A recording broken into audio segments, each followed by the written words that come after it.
real story starts with its legendary founder. Meet Cyrus the Great. And when I say his rise was fast, I mean it was meteoric.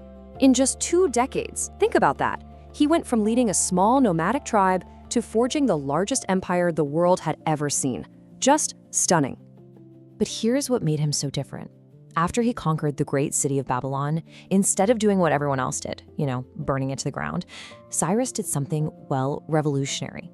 He freed the people who'd been held captive there for decades, including the Jewish people, and told them they could go home and rebuild their temple.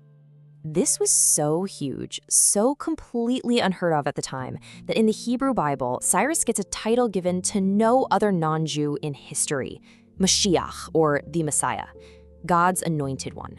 That's how big of a deal this was. Okay, so Cyrus builds this massive empire. But now you've got a new problem. How in the world do you actually run the thing? That was the challenge for his successor, the man we call Darius the Great.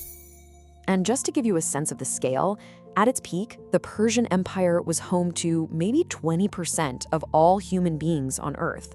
1 in 5 people on the entire planet lived under Persian rule. How do you even begin to govern something that massive?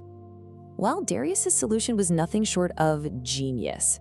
It was basically the blueprint for every successful empire that came after.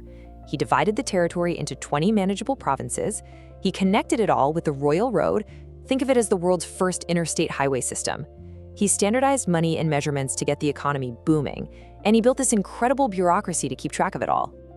And this is a really key point. This was not an empire of one people ruling over everybody else. It was a truly multicultural project. We actually have an inscription from one of Darius's palaces where he lists all the people who helped build it. He hired the best craftsmen from all over the world, Egyptians, Babylonians, even Greeks, to build his new capital. It was like a giant international collaboration. But you knew there was a but coming, right? This huge, super-organized, multicultural empire was heading for a major clash, a collision course with a collection of tiny, fiercely independent, and constantly bickering city-states on its western edge. Yep, we're talking about Greece. The whole thing ignited when Athens decided